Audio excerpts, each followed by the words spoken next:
New shoes, new shoes, new shoes, new shoes, new shoes, says Granddad Eisenberg. You know I'm just messing with y'all.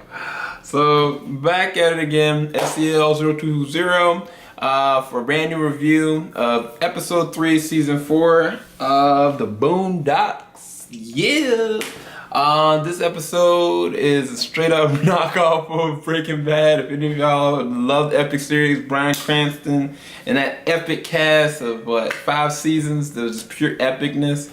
And now, what was it? Let me look at the exact title for the episode because I think it was Granddad's Bad, or it was, let me make sure. It's Breaking Grandpa or Breaking Granddad. This episode I thought was actually pretty funny. A lot of people have been having a lot of issues, especially with the last episode. I know that when I did the review for Good Times, like I was feeling so sick and I was feeling so bad. But nonetheless, I thought it was a better introduction episode. It was very, I think probably was the worst opening episode for the season that they've had since the first season, but it did feel like it was the actual start of episode. I just wish they would have done that first and then they would have done the Easy Feezy or whatever Chris Brown knockoff episode that they tried to do. But this episode I thought was actually pretty funny, and it is grounded into what it took place from the last episode, or technically the first episode, from when now the gang, they've been like put into slavery. And so you got Huey that he's stupid. He was working on some kind of new chemical project that he was saying, quote unquote, to be able to help out with hair. And Granddad with his stupid stuff, he has no money. They went to a financial supporting person and they were talking to him like, yeah, your assets are gone, you don't have anything, you're broke basically. And yet he's still trying to go and go on dates. And it's so funny because I felt like Riley actually has sense in this episode. Like he was telling Granddad, you can't afford to be using this, you can't be affording to take it. And I think that Riley has always had level sense. It's just Riley he's ignorant. I guess that's the best way of putting it. And Huey is too smart for his own good.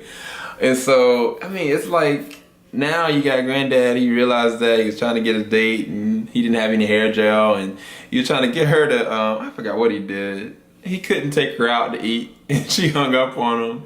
But he ends up going to Huey's location in his lab where he was working on this new conditioned stuff. He put something on his hair, and it was, from that point on, the episode to me, I was cracking up because you got Granddad with hair, you got, now they finally introduced Jasmine again to actually give her some actual material. It's funny because the actual gel actually does make their hair grow authentic like, and this is so funny. But the thing I think that I liked about the episode is that they tried to make it a parody of Breaking Bad, but not trying to make it so serious. There were some dumb moments where you got Granddad that just, at one point, just freaks out and wigs out for no good reason. And I don't even understand why. Because, I mean, the fact is that, I mean, what are you freaking out about? Because, I mean, they have certain things now, and he's still just freaking out.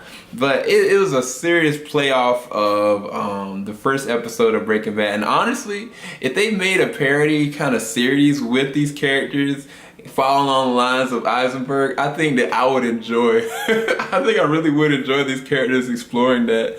The only thing I really don't like, and I've talked about it in the last review, is that I don't like the way that Granddad is being portrayed as like a dummy. He's being portrayed as retarded in the sense that, I mean, he's making decisions and it's just like, what is he doing? What is he thinking, you know? At least this episode, he had a moral compass. He had an understanding that he didn't want to put his grandchildren in harm's way. Not just that, there was a certain point where he decided he wanted to have like a moral code and go back and steer away from this new business that he got himself into. And all of it is seriously, it's interesting because you find out why Huey was actually making the stuff. It wasn't for hair gel, and it ties into Wunsler's son, not his grandson, but his son. So I think that there's going to be an epic standoff between Wunsler's son, or if not Wunsler, and I think Huey, or either all the whole family against him. They're probably going to take him out, to be quite honest with you. I don't see how they can get out of being slowed into slavery and not do that. But I feel like they're going to try to make another season. I don't think this is going to be the last season.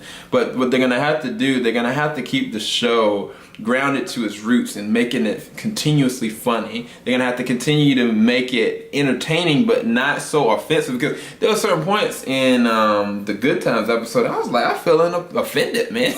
I really was. At certain points I was feeling I wasn't laughing, I was feeling offended. And so, I mean, it was even feeling like a level of ignorance was there that I don't know that Aaron would explore. If he did, he'd do it in a certain kind of way. But I did like how they did bring Huey back into his element of how he normally is, and I like how Riley is actually evolving as as a character.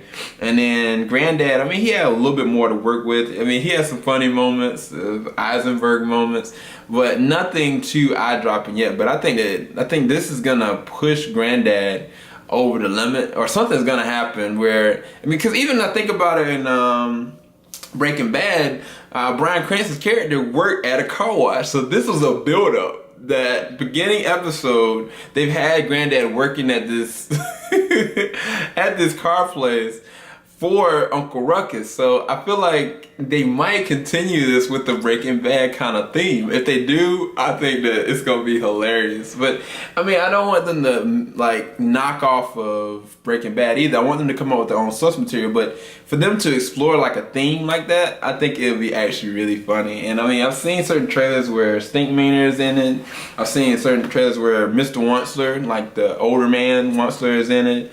I've seen other images where you're doing more things with Tom and with the guys, and so I mean it's gonna be interesting. But I know that a lot of y'all out there have like had a lot of doubts with the show since the last 3 episodes. It's only 3 episodes in.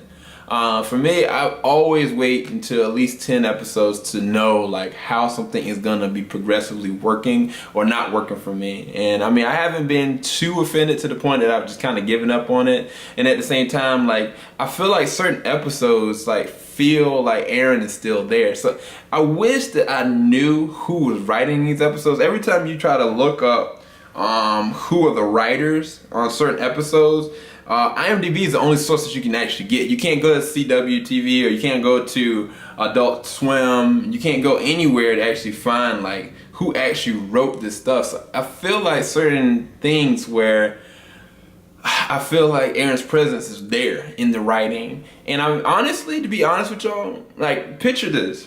Picture if we had never known that Aaron hadn't like backed out of the thing, and we waited to the end of the season, you find out that Aaron had backed out a year ago.